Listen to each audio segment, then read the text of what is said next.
બોલો શ્રી પુરુષોત્તમ ભગવાનની જય, કાઠા ગોરમાની જય।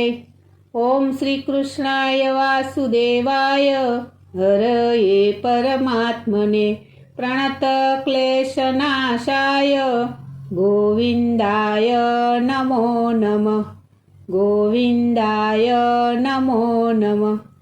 નમસ્કાર મિત્રો, આપ જોઈ રહ્યા છો આપણી યુટ્યુબ ચેનલ શ્યામા શ્યામ દર્શનમાં આપનું હાર્દિક સ્વાગત છે। અત્યારે આપણે અધિક માસ એટલે કે પુરુષોત્તમ માસમાં આપણે કથા સાંભળી રહ્યા છીએ। તો આજે છે પુરુષોત્તમ માસનો 7મો દિવસ। તો આજે આપણે સાંભળશું અધ્યાય 7। આ દિવસની કથા વાર્તા છે વૈકુંઠની જાત્રા। તો આ વાર્તા સાંભળવા મારી સાથે અંત સુધી જોડાયેલ રહેજો। તો આ વિડીયો પસંદ આવે તો લાઈક કરજો, શેર કરજો અને સબસ્ક્રાઈબ કરવાનું ભૂલતા નહીં, જેથી આવનારા બીજા વિડીયોની માહિતી આપ સુધી તરત પહોંચે। સખીઓ, આપણે આગળના વિડીયોમાં સાંભળી ચૂક્યા છીએ કે શ્રી કૃષ્ણ સમક્ષ મલ માસનું વર્ણન। આ માસમાં વ્રત, નિયમ, ધ્યાન આદિ કરવાથી સુખ વૈભવ પાછા મળે છે અને પુરુષોત્તમ ભગવાનની આપણા ઉપર કૃપા વરસે છે। તો ચાલો આજે આપણે સાંભળીએ અધ્યાય 7। અધ્યાય 7 મલમાસ પુરુષોત્તમ માસ। સૌનકાદિક મુનિઓ બોલ્યા, હે સૂતપુરાણી, તે પછી ગોલોકવાસી શ્રી કૃષ્ણે શું કહ્યું અને શું કર્યું હતું તે અમને આપ કહો। સૂતપુરાણી બોલ્યા, હે મુનિ શ્રેષ્ઠો, તમે મને જે પ્રશ્ન કર્યો તે જ પ્રશ્ન નારદ મુનિએ શ્રી નારાયણને કર્યો હતો। શ્રી નારાયણ ભગવાને નારદજીને જે કહ્યું હતું તે હું તમને કહું છું, તે તમે સાંભળો। શ્રી કૃષ્ણ ભગવાને શ્રી પુરુષોત્તમ ભગવાને શ્રી વિષ્ણુજીને કહ્યું કે તમે મલમાસને લઈને આવ્યા છો તે ઠીક જ કર્યું છે। હું મારા ગુણો, કીર્તિ, પ્રભાવ, ઐશ્વર્યો, પરાક્રમો એવા બધા ગુણોનું ધન આ મલમાસને આપું છું। તેમજ લોકમાં તથા વેદમાં મારું પુરુષોત્તમ નામ જાણીતું છે। હું આ મલમાસને તે નામાભિધાન અર્પું છું। તેનો સ્વામી હું છું। મારી સમાનતા પામી આ મલમાસ બીજા બધા મહિનાઓમાં શ્રેષ્ઠ થશે। વળી તે જગતમાં પૂજ્ય તથા વંદન લાયક થશે। આની જે પૂજા કરશે તે સર્વ દારિદ્ર્યમાંથી મુક્ત થશે। આ માસમાં તીર્થ, વ્રત અને દાન કરનાર અઢળક ધનના માલિક બનશે અને મુક્તિ મેળવશે। જે કોઈ આ માસની યથાવિધિ પૂજા કરશે તેના પાપો બળીને ભસ્મ થઈ જશે। યોગી લોકો સંયમમાં રહી તપ કરી ઘણું સહન કરે છે, છતાં તેઓ મારા આ ધામને પામી શકતા નથી। પરંતુ જે આ પુરુષોત્તમ માસની પૂજા અને વ્રત કરશે તે જ જન્મ મરણના ભયથી મુક્ત અને આધિવ્યાધિ તથા ઘટપણથી ઘેરાયેલા સંસારને ફરી કદી પામતો નથી, તે મારું પરમધામ પામે છે। આ માસનો અધિષ્ઠાતા આજથી હું થાઉં છું અને તેને પ્રતિષ્ઠા આપું છું। તેનું નામ પણ પુરુષોત્તમ માસ આપું છું। તેના ભક્તોની ચિંતા રાત દિવસ હું જ કરવાનો છું। તેમના અપરાધોને હું માફી બક્ષીશ બધા કરતાં આ ભક્તો મને વધુ પ્રિય હશે। જે અજ્ઞાની અને મૂર્ખ લોકો આ પુરુષોત્તમ માસમાં જપ, તપ, નિયમ અને દાન નહીં કરે તે કાયમ નરકવાસી બનશે। ઉપરાંત તેને આ લોકમાં પુત્ર, પૌત્ર તથા સ્ત્રીનું દુઃખ સહન કરવું પડશે।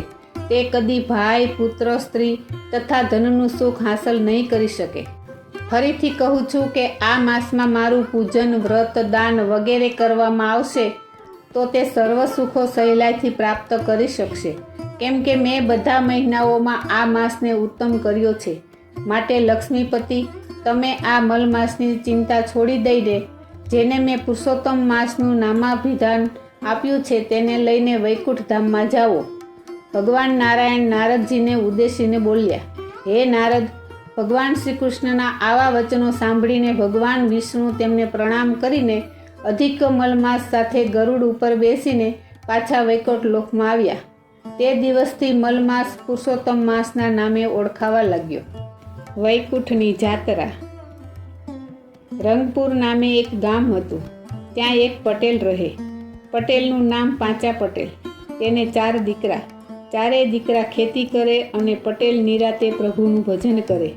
મનના સાવ ભોળા, દીન દુખીને મદદ કરે, ભૂખ્યાને અન્ન દે અને બ્રાહ્મણ જમાડે। એવામાં પવિત્ર અમૃત માસ આવ્યો। પટેલે વ્રત આદર્યા।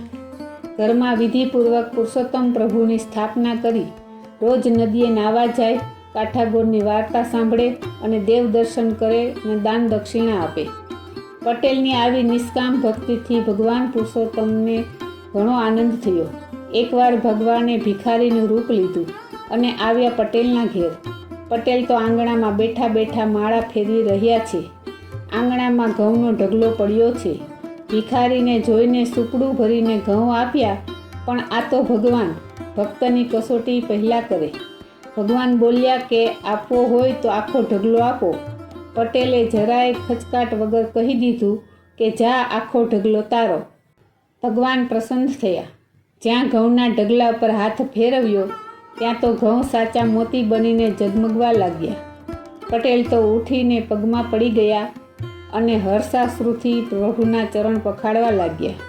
ત્યારે ભગવાન પટેલને કહે છે, હે ભક્ત, તારી નિષ્કામ ભક્તિથી હું ઘણો પ્રસન્ન થયો છું. મારી ઈચ્છા તને જીવતે જીવ વૈકુંઠ દેખાડવાની છે, માટે ચાલ મારી સાથે. પટેલ તો રાજીના રેડ થઈ ગયા. છોકરાને પૂછવા પણ ન રહ્યા અને બેસી ગયા વિમાનમાં. પ્રથમ વૈકુંઠમાં ગયા, પછી ગૌલોકના દર્શન કર્યા. ઇન્દ્રપુરી જોઈ, બ્રહ્મલોક જોયું, 7 પાતાળ જોયા, અક્ષરધામ જોયું. ક્ષીરસાગરમાં શેષશૈયા પર બિરાજમાન શ્રી વિષ્ણુ ભગવાનના દર્શન કર્યા. આ બાજુ પટેલ અચાનક ગાયબ થઈ જવાથી ઘરમાં રડારડ થઈ ગઈ. ચારે બાજુ પટેલની શોધ ચાલી, પણ પૃથ્વી પર હોય તો મળે ને. એ તો વૈકુંઠમાં માલતા હતા. ભગવાન જાતે બધું દેખાડતા હોય પછી મણા ન જ રહે. પણ ઘરમાં બધા ચિંતાતુર થઈ ગયા. બાપા ક્યાં ગયા? છોકરા તો ગયા બ્રાહ્મણ પાસે. જઈને વાત કરી કે બાપા ક્યાંક ચાલ્યા ગયા છે, માટે શું કરવું? બ્રાહ્મણે કહ્યું કે જીવતા હશે તો 15 દિવસે પાછા આવશે, ન આવે તો વૈકુંઠવાસી થયા એમ માની 16મા દિવસે ક્રિયાકર્મ કરી નાખવા. 15 દિવસ રાહ જોઈ પણ બાપા ન આવ્યા, એટલે 16મા દિવસે દાઢી મૂછ મુંડાવી સરાવવા બેઠા. ત્યાં તો વૈકુંઠમાંથી વિમાન આવ્યું અને બાપા ઉતર્યા. છોકરા તો બાપાને જોઈને ડરી ગયા. માન્યું કે નક્કી ભૂત થયા છે. છોકરા પોતાનું સરાવે છે એ જાણી પટેલ બોલ્યા કે હું મર્યો નથી કે નથી ભૂત થયો. મેં તો જીવતે જીવ વૈકુંઠની જાત્રા કરી. સ્વયં ભગવાન મને લઈ ગયા હતા. બધાએ માન્યું કે નક્કી પટેલની ડગડી ચસકી ગઈ છે. આખો દિવસ ધર્મ ધ્યાન કરે છે, તેથી વિચારવાયુ થઈ ગયો છે. પટેલ તો વૈકુંઠની ને સ્વર્ગની વાતો કરવા લાગ્યા. બ્રાહ્મણો બોલ્યા, ભગત, તમે વૈકુંઠ જોયું એ વાત માન્યમાં આવે એવી નથી. જીવતો માણસ વૈકુંઠ પામે નહીં.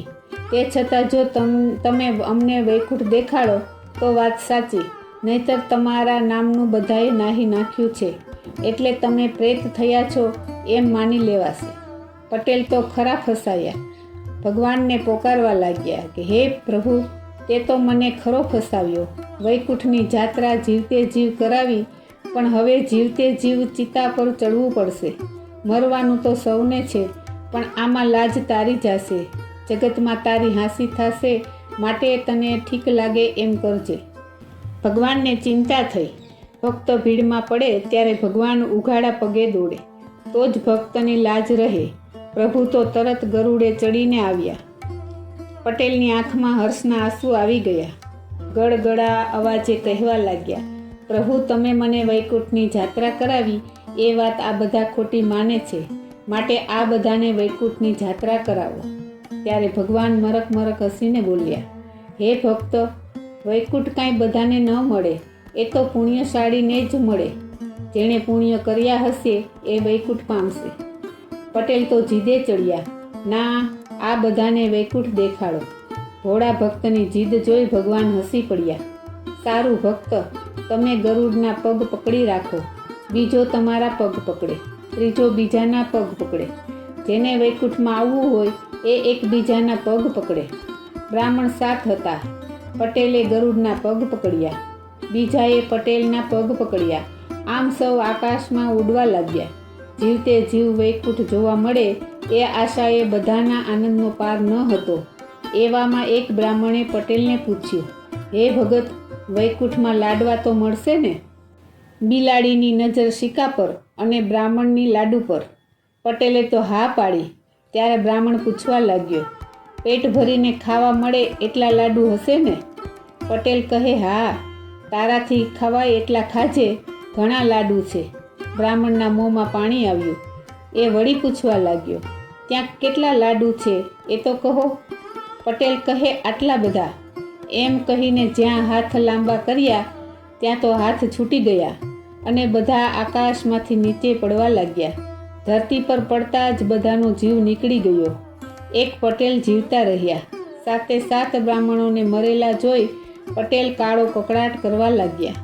હે દયાળુ, તે તો મારા માથે બ્રહ્મહત્યાનું પાપ ચડાવ્યું. જગતમાં મને જીવવા જેવું ન રહેવા દીધું. આ 7 બ્રાહ્મણની સાથે હું પણ પ્રાણ ત્યજીશ. પટેલ ચિત્તા ખડકીને પ્રાણ ત્યજવા તૈયાર થયા ત્યાં તો ભગવાન દોડી આવ્યા અને 7 બ્રાહ્મણોને સજીવન કર્યા.